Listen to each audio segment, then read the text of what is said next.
జగన్ ప్రధానంగా ప్రస్తావిస్తోంది డిఎస్సిలో స్పోర్ట్స్కి సంబంధించిన అతిపెద్ద స్కామ్ అన్నదే. బాబు జంజీ చూస్తోంది, కాక్రోచులు కాటేస్తాయి, జంజెట్ జన్ ఆల్ఫా కాలంలో ఎవరిని నియంత్రించలేరు, స్కాముల పాలసీతో బ్యాక్ డోర్తో కావాల్సిన వాళ్ళకు ఉద్యోగాలు ఇచ్చారు. ఇందుకోసం 4.47 నంబర్ల పేరిట కొత్త జీవోలు జారీ చేసి ఇందుకోసం 447 నెంబర్ల పేట కొత్త జీవోలు జారీ చేశారు. డిఎస్సి టెట్ పరీక్ష లేకుండా, అసలు డిగ్రీ కూడా లేకుండా టీచర్ ఉద్యోగాలు ఇచ్చారు. పథకాలు లేకపోయినా ఆటల్లో పాల్గొన్న 270 మందికి maths, science, English teacher post ఇచ్చారు.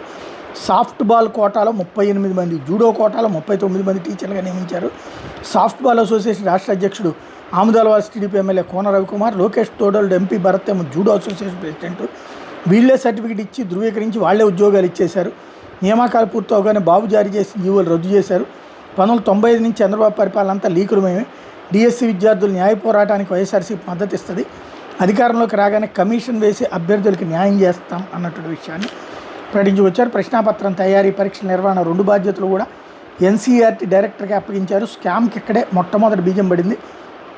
ఎంతో రహస్యంగా జరగాల్సిన ప్రశ్నాపత్రం తయారీ, అప్లోడ్ బాధ్యతలు అవుట్సోర్స్ ఉద్యోగుల చేతిలో పెట్టకూడదు. ఈ విషయం తెలిసి కూడా అవసరమైతే నేరాన్ని వాళ్ళ మీద నెట్టే ఇచ్చాను. ముందస్తు వ్యయంతో గోప్యంగా జరగాల్సిన ప్రక్రియను అవుట్సోర్సింగ్ కాంట్రాక్ట్ ఉద్యోగుల చేతిలో పెట్టారు.